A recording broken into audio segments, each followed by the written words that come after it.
بسم اللہ الرحمن الرحیم۔ السلام علیکم۔ یزید کی والدہ کا تعلق قبیلہ میسون سے تھا۔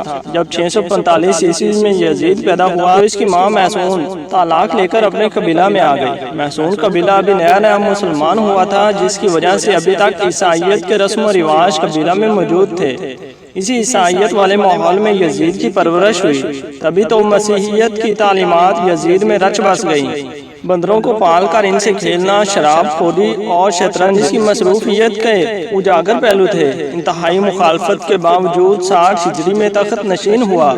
حکومت ملتے ہی یزید نے مدینے میں موجود گورنر عتبہ کو خط لکھا کہ ہر صورت عبداللہ بن زبیر، عبد الرحمن بن ابی بکر، عبداللہ بن عمر اور نواسہ رسول صلی اللہ علیہ وسلم سے ہر صورت میری بیعت لو، لیکن ان سب نے بیعت سے انکار کر دیا۔ یزید نے مدینے کے گورنر کو دوسرا خط لکھا تو گورنر مدینہ حضرت امام حسین کے پاس حاضر ہوا اور بتایا کہ یزید نے مجھے آپ سے زبردستی بیعت لینے کو کہا ہے۔ جب امام عالی مقام نے دیکھا کہ مدینے میں قتل و غارت اور فساد برپا ہو سکتا ہے تو آپ نے ہجرت شروع کر دی۔ اپنے خاندان اور کچھ اصحاب کے ساتھ آپ پہلے مکہ گئے اور پھر کوفہ کی طرف روانہ ہو گئے، لیکن 18,000 کوفیوں نے حضرت امام حسین کی بیعت توڑ دی اور پھر واقعہ کربلا پیش آیا۔ کربلا کا دل خراش واقعہ ہی یزید کا سب سے بڑا اور گناؤنا کام تصور کیا جاتا ہے۔ یزید نے عبداللہ بن زیاد جیسے گورنر کو کوفہ میں تعینات کیا، جس کو حکم دیا گیا کہ کربلا ہی میں امام حسین سے بیعت لی جائے اور بصورت دیگر ان سے جنگ کی جائے۔ عبداللہ بن زیاد کے حکم سے شمر اور عمر بن سعد نے کربلا پر لشکر کشی کی۔ نواسہ رسول اور ان کے 72 جانثاروں کو 3 دن تک پیاسا رکھ کر شہید کر دیا گیا۔ تاریخ کربلا ایسی دردناک ہے کہ بہت سے تاریخ دانوں نے اسے لکھتے لکھتے خون کے آنسو بہائے ہیں۔ ایسا ظلم کیا گیا کہ جس کی کوئی مثال نہیں ملتی۔ بچے، بوڑھے، جوان، یہاں تک کہ عورتوں کو بھی قیدی بنا دیا گیا۔ عورتیں بھی کوئی عام نہیں، وہ نبی جو وجہ کائنات ہیں، یہ انہی کی نواسیاں تھیں۔ اللہ اکبر۔ پھر یزید کے دربار میں جب امام حسین کا سر مبارک پیش کیا گیا تو اس نے آپ کے سر کی بھی توہین کی اور کچھ ایسے اشعار پڑھے کہ بعض تاریخ دان تو یزید کو فاسق و فاجر ہونے کے ساتھ ساتھ کافر بھی قرار دیتے ہیں۔ 63 ہجری میں مدینہ کے لوگ یزید کی بیعت کو توڑ دیتے ہیں تو یزید کی فوج مدینے پر حملہ کرتی ہے، جس سے واقعہ ہرا پیش آتا ہے، جس میں 80 صحابہ کرام، مہاجرین اور انصار میں سے 700 تابعین اور اس کے علاوہ 10,000 مسلمانوں کو بے دردی سے مدینے میں شہید کیا گیا۔ لیکن یہ بدبخت یہاں پر ہی نہ رکا اور مدینے کے بعد مکہ پر بھی حملہ کیا اور خانہ کعبہ کی عمارت پر بھی سنگباری کی گئی۔ بس پھر یزید کو دی گئی اللہ پاک کی مہلت ختم ہو گئی۔ اب اس ظالم، فاسق، فاجر اور شرابی کی موت آتی ہے۔ اس کی موت کے متعلق 3 طرح کی روایات تاریخ کتب میں ملتی ہیں۔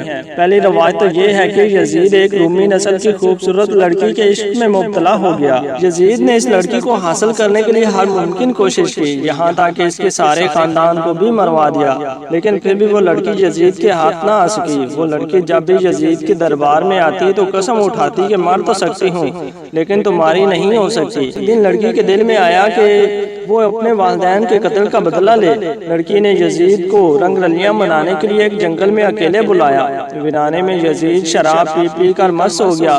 وہ لڑکی نیم عریاں لباس پہن کر یزید کے سامنے بیٹھ گئی اور وہ شراب پیتا رہا۔ جب لڑکی نے دیکھا کہ یزید شراب میں چور ہو چکا ہے تو اس کو بستر پر لے آئی اور پھر مستیاں کرتے کرتے یزید کی گردن کاٹ دی۔ کئی دن تک یزید کی لاش وہاں جنگل میں ہی پڑی رہی، جس کو چیل کووں نے نوچ کھایا۔ ڈھونڈتے ڈھونڈتے یزید کی فوج وہاں پہنچی تو پھر انہوں نے اس کو دفنا دیا۔ یزید کی موت کی دوسری روایت یہ ہے کہ 64 ہجری میں یزید ایک انتہائی موذی بیماری میں مبتلا ہوا، جس سے اس کی آنتیں جل گئی تھیں۔